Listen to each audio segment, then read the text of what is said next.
여러분 안녕하십니까. 오늘 2월 8일 월요일 아침이 되었습니다. 오늘은 욥기 31장 36장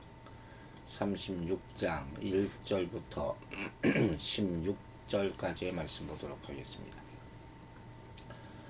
엘리후가 말을 이어 이르되 나를 잠깐 용납하라. 내가 그대에게 보이리니 이는 내가 하나님을 위하여 아직 할 말이 있음이라. 내가 먼 데서 지식을 얻고 나를 지으신 이에게 의를 돌려보내리라. 진실로 내 말은 거짓이 아니라 온전한 지식을 가진 이가 그대와 함께 있느니라. 하나님은 능하시나 아무도 멸시하지 아니하시며 그의 지혜가 무궁하사 악인을 살려두지 아니하시며 고난받는 자에게 공의를 베푸시며 그의 눈을 의인에게 떼이지 아니하시고 그를 왕들과 함께 왕좌에 앉히사 영원토록 존귀하게 하시며 혹시 그들이 족쇄에 매이거나 환난의 줄에 얽혔으면 그들의 소행과 악행과 자신들의 교만한 행위를 알게 하시고 그들의 귀를 열어 교훈을 듣게 하시며 명하여 죄악에서 돌이키게 하시나니 만일 그들이 순종하여 섬기면 형통한 날을 보내며 즐거운 해를 지낼 것이요 만일 그들이 순종하지 아니하면 칼에서 망하며 지식 없이 죽을 것이라.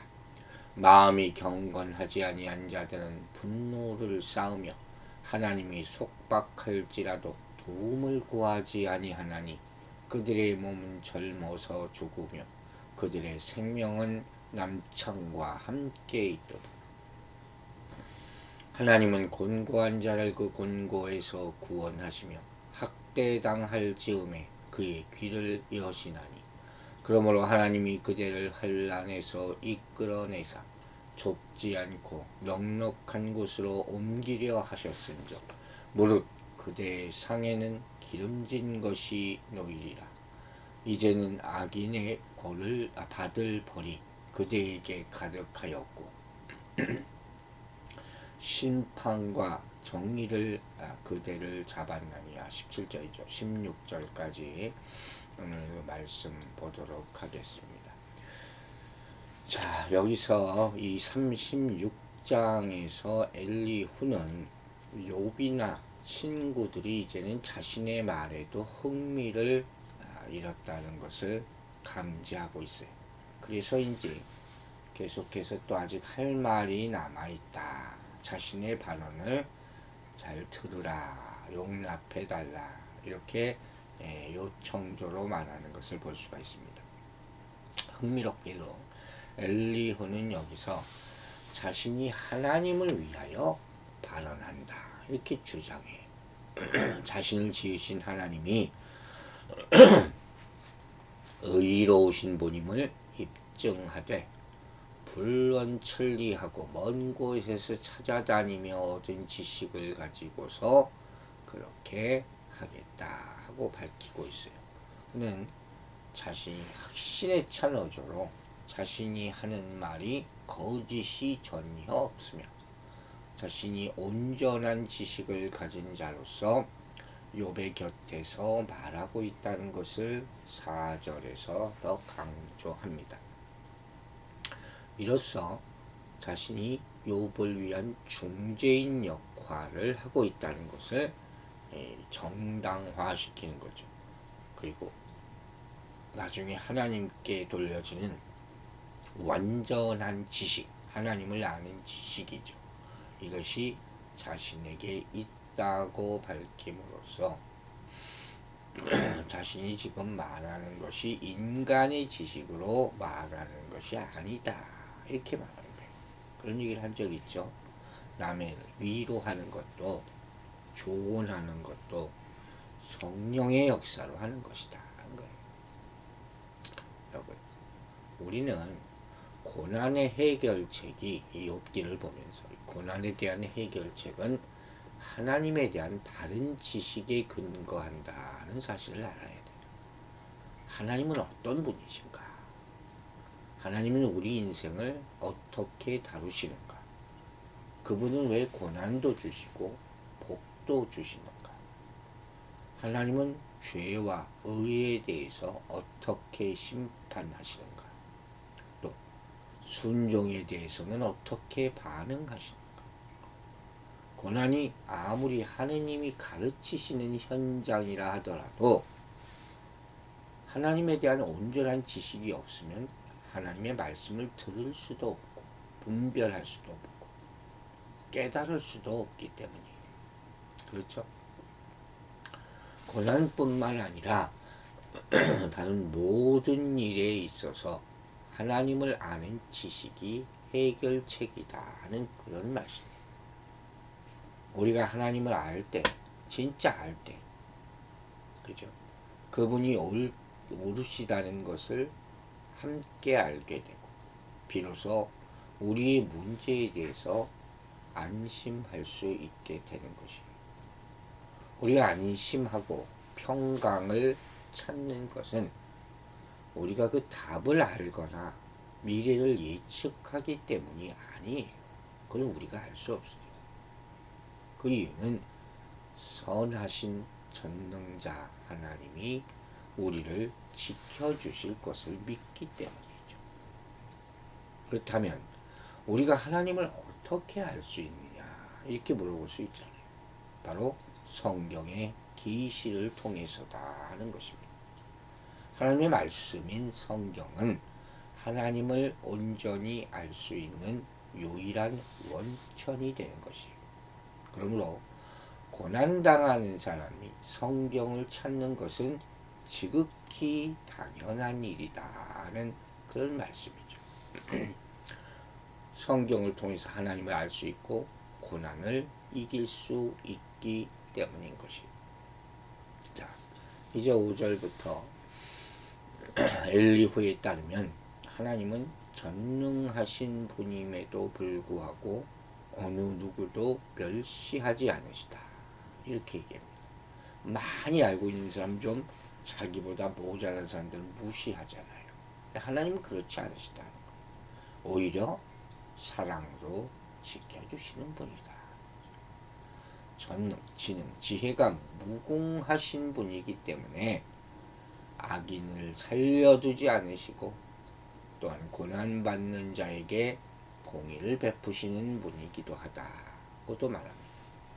엘리후의 이러한 발언은 전능하신 하나님이 명철과 정의로 세상을 통치하고 계신다 하는 것을 뜻하는 말로 욥의 친구들이 강조해 마지 않던 인과응보의 교리와도 일맥상통하는 그런 얘기라고 할 수 있어요. 모든 인간이 결국 인과관계를 따지게 된다는 것을 욥기를 통해서 우리는 발견하게 되죠.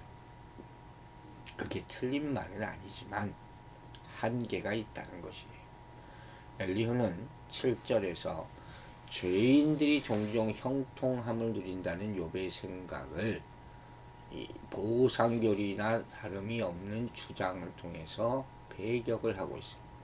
그리고 하나님은 항상 의인을 주목하고 계시고 항상 지켜보신다는 거죠. 또 그들을 왕들과 같은 자리에 앉게 하셔서 영원토록 존귀하게 하신다라고 주장합니다. 여러분, 하나님이 우리를 항상 지켜보고 계신다. 이건 참 기쁘면서도 두려운 일이에요. 우리는 우리 스스로 물어봐야 돼요.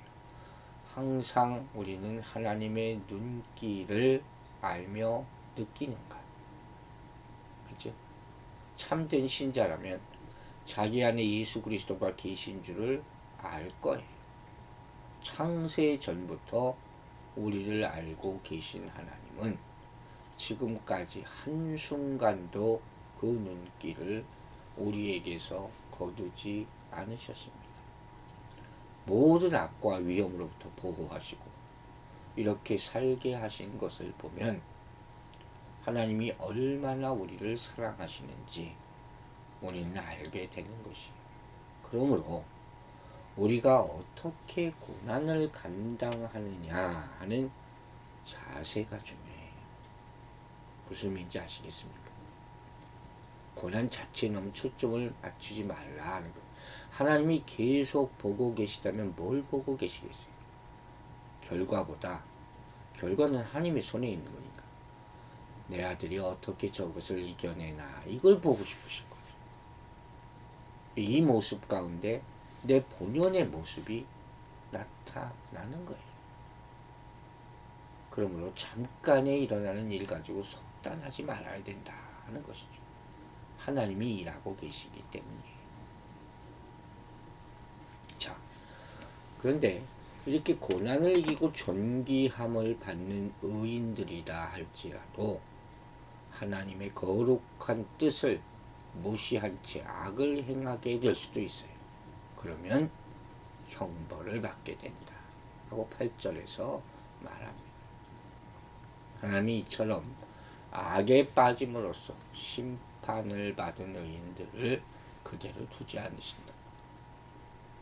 하나님은 그들이 단순히 자신의 죄악에 대한 심판으로 고통당하게 하시는 것으로 끝내지 않으시고 심판으로 주어진 고통을 통해서 중요한 얘기가 나와요.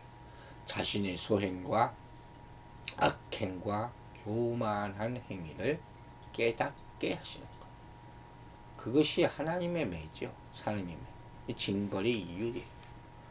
하나님은 또한 죄와 심판에 빠진 사람들의 귀를 열어서 경고와 교훈의 메시지를 듣게 하시고 그들에게 명령하셔서 악을 버리고 의의 길로 돌아오도록 인도하시는 거죠. 이게 고난의 유익이에요. 그러므로 고난 가운데도 하나님께 귀를 여는 것, 하나님의 음성을 듣는 것, 이것이 얼마나 중요한가를 말하게 되는 것. 하나님의 말씀을 듣는다는 것, 그걸 통해서 하나님의 살아계심을 느끼는 것 아닙니까? 이처럼 엘리후의 이 말씀은 하나님이 의로운 백성의 죄를 드러내시고 정화시키시기 위해서 고난이라는 것을 사용하실 수 있다는 것을 보여주고 있어요. 또한 하나님이 죄에 대한 심판으로 의인을 쉽게 버리거나 포기하지 않으실 것이다. 도리어 그들이 고통을 통해서 깨달음을 얻게 하시고 그렇게 함으로써 바른 길로 돌아오게 하는 그런 위함이다 하는 것을 교훈으로 주는 것이. 이와 같이 고난은 자신을 돌아보면서 하나님의 뜻을 아는 중요한 계기가 되는 것입니다. 우리가 아무 일도 없을 때는 겸손한 마음으로 자신을 돌아보기가 어려워요. 당연하게 여기지.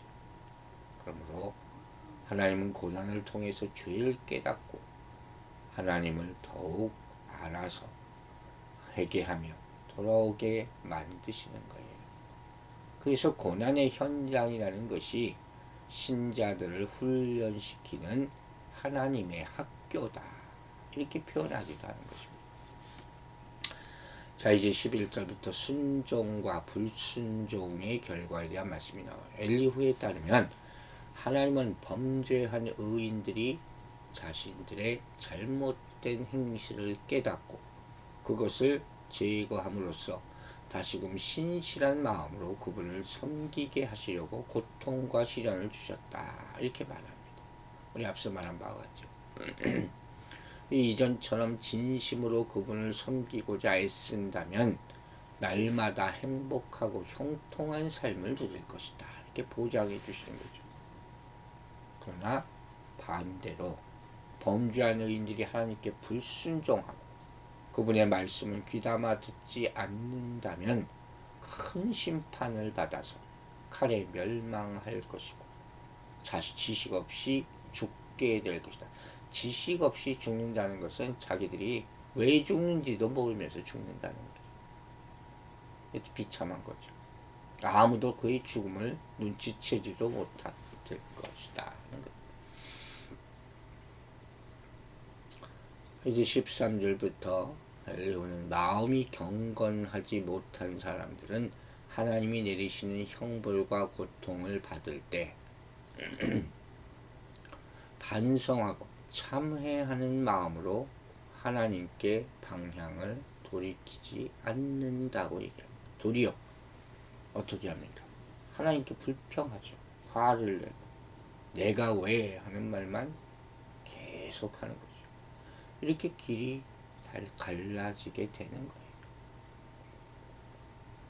고난이라는 명제 앞에 엘리후는 13절에서 전능하시지만 누구도 멸시하지 않으시며 억눌린 사람의 권리를 보장하시며 의인에게서 눈을 떼지 않은 하나님의 성품에 대해서 이제까지 설명한 것을 상기하면서 만일 의인이 사슬에 매여 있다면 깨닫게 하시고 돌아서게 하시고 풀어주신다 하고 말하는 거예요. 하지만 마음이 불경한 사람은 이런 순간에도 하나님을 찾거나 도와달라고 요청하지 않는다 하는 거죠. 더 강팍해지는 것이죠. 그래서 우리가 알잖아요. 가시채를 뒷발질하기가 그에게 더 고생이다 하는 거예요. 찔러서 자극을 주는 것인데 그걸 모르고 더 세게 자꾸 차요. 그게 더 파고들어서 더 아파지는 바보 같은 짓을 하는 것이죠. 이게 가시채예요. 바울에게 있었던 것도 가시채예요. 하나님의 손길을 거부하고 그분께 무릎 꿇지 않는 사람들, 그 교만이고 더 큰 화를 자초하는 어리석은 것이다. 그 사람의 죽음은 당연한 것이죠. 그래서 우리는 하나님의 깊은 마음을 알고 순종하는 것, 빨리 순종하는 것이 중요하다는 것이죠. 안 그러면 이 수명도 단축되게 될 것이다 하는 것이죠. 이제 15절부터 하나님은 그분의 훈련을 달게 받는 자들을 구원해 주신다고 말씀하십니다. 마치 독수리가 우리가 배웠죠. 높은 곳에서 떨어뜨려서 거의 죽게 되었을 때 다시 채고 등에 옮는다 그랬어요. 그렇게 훈련시키는 것처럼 하나님이 우리를 훈련시키신다는 것이죠. 그들이 곤고한 중에 있을지라도 하나님은 그들을 그 곤고함에서 구원하실 것이고 학대당할 즈음에 귀를 열어주셔서 경고와 훈련의 교훈의 메시지를 귀담아 듣게 할 것이다 하는 것입니다. 욥에게 하는 말이고 우리에게 하는 말씀이죠. 만일 그가 고통을 통한 하나님의 훈련을 기쁨으로 이렇게 받아들이고 재앙과 고통에 감춰진 하나님의 가르침과 교훈에 귀를 기울인다면 하나님은 그를 환난에서 이끌어내시고 좁지 않고 넉넉한 곳으로 옮기실 것이다. 넉넉한 곳으로 옮기신다. 좁은 곳이 아니라 넉넉한 곳. 한쪽 문이 닫힐 때 다른 한쪽 문을 여신다 그랬어요. 하나님은 그런 분이세요. 우리가 세상적으로는 조금 손해를 봐도 영적으로는 넓은 곳으로 가게 된다면 그곳을 택해야 됩니다. 하나님은 항상 그렇게 하시니까. 그리고 그의 식탁을 풍성하게 차려줄 것이다 말하는 거예요. 여러분, 고난이 있을 때 자신을 피상적으로만 돌아보고 하나님에 대해서 피상적으로만 생각하는 사람은 배울 수 없습니다. 배울 게 없죠. 반면 고난에 대해서 하나님의 뜻이 담겨 있다. 그분의 가르침을 생각하면서 시간을 들여서 묵상하는 사람은 하나님께 축복받게 된다는 것이. 특히 하나님의 지혜라는 것은 어디로부터 왔습니까? 십자가죠. 십자가. 하나님의 지혜의 정수가 십자가에 담겨져 있어요. 하나님은 예수 그리스도의 고난을 통해서 우리를 가장 크게 가르치고 계시기 때문입니다. 그러면 우리의 고난은 대부분 예수 그리스도의 고난에 참여하는 것이어야 하고, 이로써 십자가의 지혜를 깨닫게 되는 것입니다. 결론적으로 고난이란 우리의 배움과 순종과 회개와 경건이 가장 높아지는 빛과 같은 것입니다. 고난을 통해서 하나님의 교훈과 참된 순종을 배우게 됩니다. 여러분은 각자의 인생에서 하나님께 어떤 것을 배우고 있는지 오늘 이 시간을 통해서 돌아보게 되기를 주의 이름으로 축원합니다. 기도하겠습니다. 아버지 하나님, 오늘 주의 말씀을 들으면서 하나님을 느끼고 하나님의 지식을 체험하게 하심을 감사드립니다. 어떤 문제도 어떤 고난도 하나님이 해결해 주심을 믿는 믿음으로 선포하며 이 세상 살아가게 하여 주시옵소서. 내가 모르는 것을 그분이 하시고 내가 감당하지 못하는 것을 그분이 감당할 수 있도록 내어놓고 내려놓게 하심으로 우리가 자유함을 얻고 십자가의 능력이 참으로 역사하는 그런 하루가 되게 하여 주시옵소서. 마음이 연약하고 아직도 심령이 하나님께만 향하지 못하는 불쌍한 영혼들을 오늘도 돌보아 주시고 정말 진리가 무엇인지를 깨달아 오로지 하나님께만 의지하는 믿음으로 사는 하루가 될 수 있도록 축복하여 주시옵기를 간절히 기도합니다. 감사드리며 예수 그리스도의 이름으로 기도했습니다.